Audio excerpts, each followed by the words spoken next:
বই পুস্তকে সংজ্ঞা আছে, আরব দেশেও আছে, ইংরেজিতেও আছে, বাংলাতেও আছে, যে শিক্ষকরা ছাত্রদের শেখাচ্ছে মানুষ কি, মানুষ হচ্ছে বাক শক্তি সম্পন্ন পশু। শুনেছেন এমন কথা? শোনেননি না? তাহলে মানুষ কি পশু? কি মুশকিল।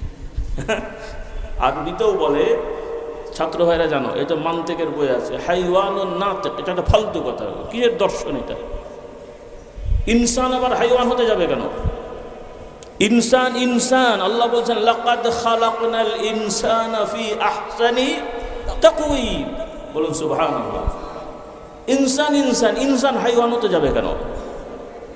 কিসের দর্শন এটা? এটা দুনিয়ার ফালতু ফালতু কথা।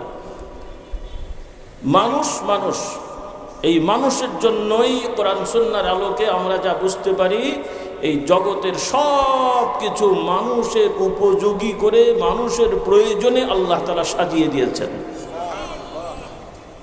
কারণ যখন কিয়ামত হবে সূর্য থাকবে না, সূর্যের আলো থাকবে না। কারণ সূর্য আমাদের আলো দেয়, উপকৃত হই, আলো পাই, খাবার পাই, শক্তি পাই। কে দিয়েছেন? নাকি আপনারা বানিয়েছেন? সূর্যের মধ্যে ভিটামিন সি আছে, ভিটামিন ডি আছে, সূর্যের মধ্যে ভিটামিন ডি আছে, আরও অনেক কিছু আছে। এগুলো আমরা বলতে পেরেই মনে করছি বিশাল বাহাদুর। তো ডিটাকে আমরা বানিয়েছি নাকি?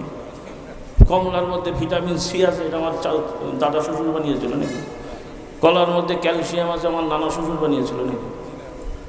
ও তো আমরা বললেও আছে, না বললেও আছে, বুঝলেও আছে, না বুঝলেও আছে। এই পড়ে খেলেও যা, না পড়ে খেলেও তা। কথা বল। আচ্ছা, যারা ভিটামিন সি জানে না, কমলা খায়, ওর মধ্যে মনে ভিটামিন সি ঢোকেনি। আর যেগুলো পড়ে পণ্ডিত কিন্তু খায় না, অনেক শক্তিশালী না?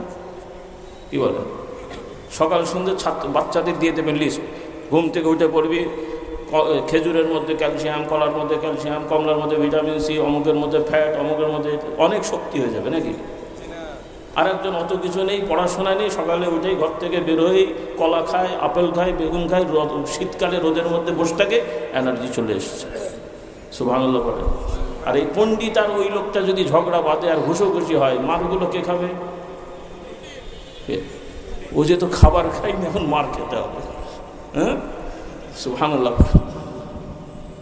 তো বিষয় হলো, আল্লাহ রাব্বুল আলামিন এই সব কিছু আমাদের জন্য সাজিয়ে দিয়েছেন। বলি আলহামদুলিল্লাহ।